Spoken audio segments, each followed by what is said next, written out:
Okay. Thank you. Thank you. Question? It's not a question so much as a comment. It's about the Charlie Hebdo situation. What I think is interesting, and it has to do with the knowledge that a lot of us don't have about what's happening with editorial cartoonists. But there's an organization that I'm a part of called Cartoonist Rights Network International. And what happened with Charlie Hebdo has been happening for over 10 years. The organization started over 10 years ago.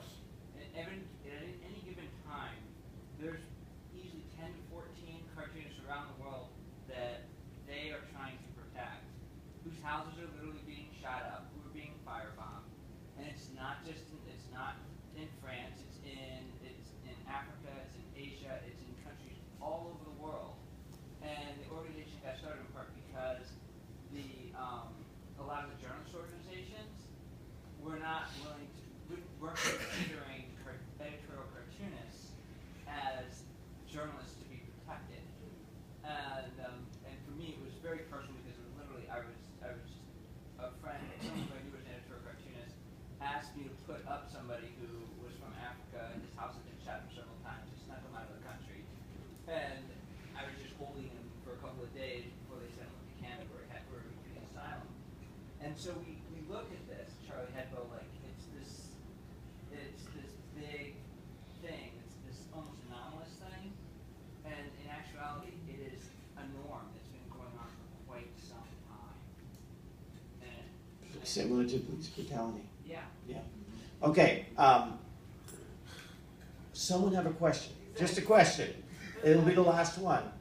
And he was holding his hand up the whole time. So. I just want to ask you a question because kind of back to a little bit on Black, White, Rose, and Sean, you mentioned about Corbett not being a character anybody would change. It's interesting to mention it because M. Night Shyamalan did a movie based on the original. Can you speak up a little bit? I'm sorry. M. Night Shyamalan did a movie based on the original character of Aang, the Avatar. So in that movie, if you didn't see it or didn't really kind of follow that development of that film, he actually changed all the identities, the cultural identities of all of the main characters. And so you have this, to take a word from Azalea Banks, this cultural smudging, people of color in this country. And looking at those kind of things, whether it comes from music, whether it comes from art, it comes from a lot of things that African Americans have contributed a large part of pop culture in this country, but don't really get a lot of credit for that. I'm just wondering, as now you see, even now you see like this movie coming out called, you had Exodus, and people don't know Exodus was actually banned in Egypt and Morocco because they didn't want this cultural smudging as being introduced into society. And then you also have this movie come out, The Egyptian Gods, where you have the only black character that's actually going to be of some African descent is Chadwick Boseman, who's been slated to T'Challa. And so all the other characters of the Egyptian gods are white faces. And so I just want to know from everybody here who's artists of some sort, whether it's animators or artists or for the print media, what do you feel is the role of the African American or the people of color in this kind of run? It's kind of almost extreme at this. We kind of almost like at a zenith of this kind of removal of black people from popular culture. What do you feel is your role in kind of countering that narrative? Well, I'm just going to have you answer the question. It'll just be one answer. And he'll do it. I know, but we can all answer that. Well, first of all, I always try to be real careful about using my experience as an African American male as this kind of monolithic experience for all black people. Like I can't speak for another black man. I mean, I can share my experiences with some of the glass ceiling, drama that we run into, but strictly speaking, as far as like, from my point of view, I think it all, and I get asked this question a lot, and the question that you asked is actually rooted to a bigger question: is why it always goes back to why isn't there enough representation? A lot of it has to do with just the community, man. Like, I'm from the Jacks, yo. I'm from South Bronx, 152nd Street, 10th and Union. I was born in the 80s, the crack epidemic. Like, I didn't have to be here, you know what I'm saying? But I think a lot of it coming up is it's a community thing, and being an artist, whether you're black, white, Asian, Latino, no matter who you talk to, being an artist is not really considered a lucrative career move. You know what I'm saying? Like, it's hard to convince your parents. It's just, especially people like me whose parents came up through hard times, they're not trying to see their kids go into something they don't understand. So a lot of times the obstacle to get, you know, the black men and women to be on par with the Brad Birds and the Miyazakis and so on and so forth, those people have the privilege to be supported by their community to become great artists, to be educated in that. You know, like, perfect example, like, I didn't learn about animation until I was in my late teens. You know what I'm saying? Like, they don't sell light boxes in the corner store bodegas. You know what I'm saying? Animation is expensive. Comics are cheap to make.